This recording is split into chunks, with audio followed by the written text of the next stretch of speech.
নমস্কার বন্ধুরা, একটি অত্যন্ত গুরুত্বপূর্ণ খবরে নজর রাখব। হাইকোর্টের নির্দেশের পরেও উচ্চ প্রাথমিকে নিয়োগ অধরা। এই সময় পত্রিকায় স্নেহাশিস নিয়োগী লিখেছেন, খবরটা অত্যন্ত গুরুত্বপূর্ণ। ম্যাচিং ভ্যাকেন্সিতে জট, এসএসসি শিক্ষা দপ্তর টানাপোড়েন।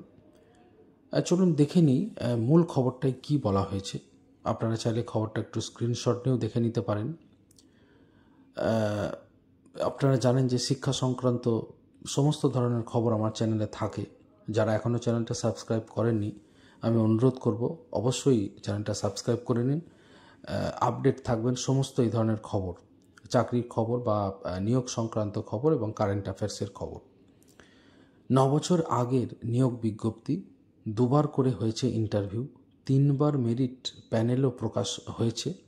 শেষ দফার মেরিট লিস্টের মেয়াদ শেষ হতে আর বাকি মাত্র 6 দিন। এখনও চাকরি হয়নি মেরিট লিস্টে থাকা 1200 চাকরি প্রার্থী। আদালত অবমাননার মামলা ঝুলছে স্কুল সার্ভিস কমিশনের বিরুদ্ধে। এই পরিস্থিতিতে আদালতে বিড়ম্বনা থেকে বাঁচতে শূন্যপদের হিসেব চেয়ে স্কুল শিক্ষা দপ্তর ও ডিরেক্টরেটের দ্বারস্থ হয়েছে স্কুল সার্ভিস কমিশন। কলকাতা হাইকোর্টের বিচারপতি তপব্রত চক্রবর্তী ও বিচারপতি পার্থসারথী চট্টোপাধ্যায়ের ডিভিশন বেঞ্চ গত 4 সেপ্টেম্বর মেরিট লিস্টে থাকা চাকরি প্রার্থীদের দ্রুত নিয়োগের নির্দেশ দেওয়ার পরে এসএসসির আধিকারিকদের সঙ্গে বিকাশ ভবনের কর্তাদের 3 দফায় কথা হয়েছে। তারপরেও 1241 জন হবু শিক্ষক শিক্ষিকার মধ্যে বিষয়, ক্যাটেগরি, মাধ্যম এবং লিঙ্গভিত্তিক প্রয়োজনীয় শূন্যপদের হিসেব তৈরি হয়নি। বিকাশ ভবনের আধিকারিকদের দাবি, আদালতে শূন্যপদ নিয়ে এসএসসির সাবমিশন যথাযথ হয়নি, সেজন্যই এই টানাপোড়েন। সেই 2016 23 সেপ্টেম্বর 14,339টি শূন্যপদে নিয়োগের বিজ্ঞাপন দিয়েছিল এসএসসি।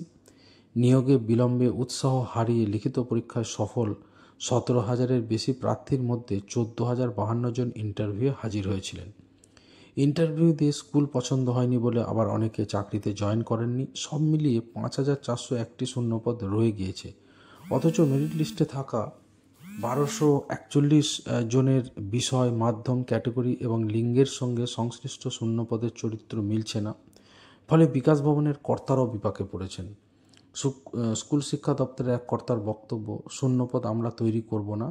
জেলা বিদ্যালয় পরিদর্শক, স্কুলের প্রধান শিক্ষক শিক্ষিকাদের থেকে চাকরি প্রার্থীদের ম্যাচিং ভ্যাকেন্সি পেলে তবেই সেই পদে নিয়োগ সম্ভব। অবশ্য শিক্ষা সচিবের বক্তব্য, আমরা আদালতের রায় মানতে বাধ্য, সেই মতোই পদক্ষেপ করা হচ্ছে। অর্থাৎ বুঝতেই পারছেন ব্যাপারটা কীরকম জটিল হয়ে গিয়েছে। হাইকোর্টের ডিভিশন বেঞ্চ শিক্ষা দপ্তরের প্রধান সচিব, স্কুল শিক্ষা কমিশনার এবং এসএসসি চেয়ারপারসনকে যুক্ত করে সমস্যা সমাধানে উদ্যোগী হয়েছিল। কিন্তু শূন্যপদের সঙ্গে প্রার্থীদের ম্যাচিং না হয় চাকরি এখনও হয়নি। ম্যাচিংয়ের বিষয়টি চূড়ান্ত করাও সময় সাপেক্ষ।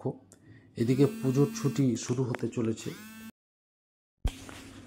অর্থাৎ পুজোর ছুটি শুরু যেহেতু হয়ে গিয়েছে, এখন কিভাবে জট খোলা সম্ভব তা বুঝতে পারছে না বিকাশ ভবনের কর্তারা। এই পুজোর ছুটি শুরু হয়ে গেছে বলছে, শুরু হতে চলেছে, অর্থাৎ আর মাত্র 4-5টা দিন বাকি। এসএসসির তরফে অবিলম্বে ম্যাচিং শূন্যপদ চেয়ে চিঠি পাঠিয়েছে বিকাশ ভবন।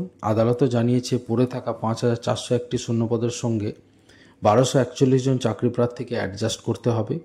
প্রশ্ন উঠেছে, আদৌ কি সমস্যার সমাধান সম্ভব হবে? হলে কী উপায়ই বা হবে? দীর্ঘদিন ধরে স্কুল শিক্ষা দপ্তর ও ডিরেক্টরেটে কর্মরত আধিকারিকদের বক্তব্য, 2024-এর 28 আগস্ট হাইকোর্টের ডিভিশন বেঞ্চ এই নিয়োগের নির্দেশ দিয়েছিল। তখনই উচ্চ প্রাথমিকে 6ষ্ঠ থেকে 8ম শ্রেণী নিয়োগের জন্য শূন্যপদ আপডেটেড ভ্যাকেন্সি দেওয়া হয়েছিল। তারপর থেকে উচ্চ প্রাথমিক স্তরে শিক্ষকদের অবসর, চাকরি ছেড়ে দেওয়া এবং মৃত্যুজনিত কারণে শূন্যপদ তৈরি হয়ে থাকলে সেটা ডিআইদের মাধ্যমে সংগ্রহ করে এসএসসিকে দেওয়া যেতে পারে, আর কোনো বিকল্প নেই। তবে আপার প্রাইমারি চাকরি প্রার্থী মঞ্চের সুশান্ত ঘোষ বলেন, 2016-র 23 সেপ্টেম্বর ও 2019-এর 11 নভেম্বর এসএসসি দুবার শূন্যপদের বিজ্ঞপ্তি জারি করেছিল। গত 6 বছরে শূন্যপদে অনেক রদবদলও হয়েছে। বন্ধুরা, এখানে আমারও কিছু বক্তব্য আছে, আশা করি আপনারা আমার সাথে একমত হবেন। দেখুন, চাকরি লোকে পাচ্ছে না, এত লক্ষ লক্ষ বেকার ছেলেমেয়ে রয়েছে।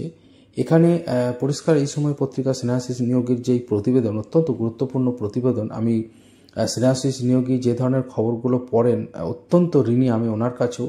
বা আপনারাও দেখেছেন যে এই সময় পত্রিকা উনি অনেক তথ্য সমৃদ্ধ খবর করেন।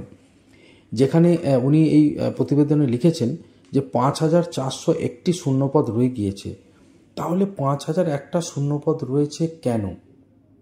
এত চাকরি প্রার্থী, তাহলে কেন আপডেটেড পোস্টে যারা, দেখুন প্রাথমিক টেট অনেকেই পাস করেছেন কিন্তু আবেদনপত্র পরে নেওয়া হয়নি, তাহলে এখনই হাইকোর্ট থেকে এই ধরনের অর্ডার দেওয়া উচিত, বা স্কুল শিক্ষা অধিকার, সব কিছুতে হাইকোর্টের প্রতি অপেক্ষা করা উচিত নয়। স্কুল শিক্ষা দপ্তর, স্কুল শিক্ষা অধিকর্তাদেরই কি বলবো, বিষয়টা বিবেচনা করা উচিত যে এখন যারা টেট পাস করে আছেন আপার প্রাইমারিতে, তাদের কাছ থেকে দরখাস্ত নেওয়া হোক। এই 5,400 শূন্যপদ কি পড়ে থাকবে? কোনো মতেই না। তাহলে এত টানাপোড়েন হবে না। কিন্তু 2016 শূন্যপদ নিয়ে যদি শূন্যপদ পড়ে থাকে, অর্থাৎ যদি ভ্যাকেন্সি থেকে যায়, সেটা তাহলে পরবর্তী ইন্টারভিউ প্রক্রিয়া শুরু করা হোক, অর্থাৎ পরবর্তী বছরের জন্য অ্যাড দেওয়া হোক, সেটা অর্থাৎ কিনা নতুন অ্যাড বের করা হোক। কিন্তু কিছু না করে জাস্ট টানাটানি করে, এটা আমার মনে হয় না স্কুলের উপকার হচ্ছে, না চাকরি প্রার্থীদের। আমার অন্তত এমনটাই মনে হয় যে এতে কারো লাভ হচ্ছে না। তো অবশ্যই আপনাদের কি বক্তব্য আপনারা অবশ্যই কমেন্ট করে জানাবেন। আর প্রত্যেকে ভালো থাকবেন। খবরের আপডেট থাকার জন্য এই চ্যানেলটা অবশ্যই সাবস্ক্রাইব করে নেবেন এবং খবর দেখতে থাকবেন। ধন্যবাদ।